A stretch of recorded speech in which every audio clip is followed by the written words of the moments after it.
They called it a simple trip overseas. But behind closed doors, Princess Beatrice was orchestrating something far more calculated. A quiet meeting, a glittering tea table in Riyadh, and a plan that could change the York family's future forever. Because when a royal's title stops paying the bills, survival demands strategy. It wasn't the kind of story the palace likes to talk about. While King Charles tightened his grip on the crown's finances, a quiet storm was brewing behind the palace gates. And at the center of it, Princess Beatrice. The world saw a smiling royal, polished, graceful, but behind that smile, there was urgency. Her father, Prince Andrew, had finally fallen from royal grace, his ties to the monarchy severed for good.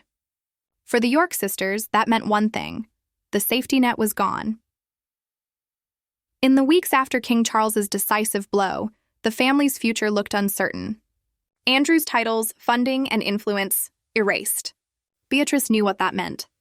Without royal support, even a princess can find herself adrift in a sea of financial instability. So, while headlines focused on her father's downfall, Beatrice quietly boarded a plane. Destination: Saudi Arabia.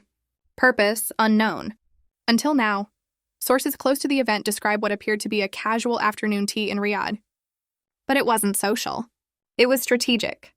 The guest list? A constellation of global investors, royal dignitaries, and energy magnates. This wasn't about tea and pleasantries, it was about power. Beatrice was moving chess pieces while the rest of her family was frozen in scandal. And the timing? Perfect. Just days before that discreet tea gathering, she'd attended one of the world's most exclusive financial summits, often dubbed Davos in the desert. An arena where deals are born and futures are rewritten. Beatrice wasn't just a guest, she was on the inside. Now imagine the contrast. Her father facing disgrace back home, and his daughter, calm, poised, networking among billionaires and world leaders. It's almost cinematic. The fall of one royal and the quiet rise of another. But here's where it gets even more fascinating. This wasn't charity work. It wasn't a royal duty. It was survival, elegantly disguised as diplomacy. According to those present, Beatrice was treated like a VIP. She wasn't just tolerated, she was respected. Despite her family's tarnished reputation, the name Princess of York still carried weight. And she used it brilliantly. Let's pause here for a moment. Imagine being Beatrice, watching the walls close in on your father, knowing the royal purse strings are tightening, and realizing that if you don't act now, your family legacy ends with you. That's not vanity. That's instinct. It's the same survival drive that once kept the monarchy alive through centuries of upheaval.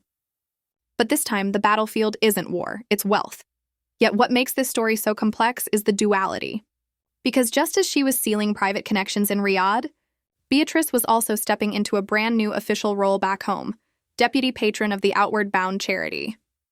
Helping children explore, grow, and build confidence. Two worlds, side by side. One steeped in quiet power plays, the other glowing with public goodwill. It's a balancing act few could manage. But she's doing it with grace, and perhaps that's the brilliance of Princess Beatrice. While others saw scandal, she saw opportunity. While her father's name became a warning, she turned hers into a new beginning. Still, there's an air of mystery. Was her Middle Eastern venture purely personal? Or was it the beginning of something much larger, a royal reinvention on a global scale? Those close to her remained silent. And that silence? It speaks volumes. For centuries, the monarchy has depended on image and influence. But today, influence pays better than a title ever could. Beatrice knows that. She's rewriting what it means to be a royal in the modern world, one discreet meeting at a time. So while the palace keeps its lips sealed, one thing is certain: Princess Beatrice is no longer waiting for the crown to define her worth. She's defining it herself. As her father's shadow looms large, Beatrice isn't running from it. She's walking straight through it, turning scandal into strategy and silence into strength. Because in today's monarchy, survival isn't about blood. It's about foresight. It's about foresight.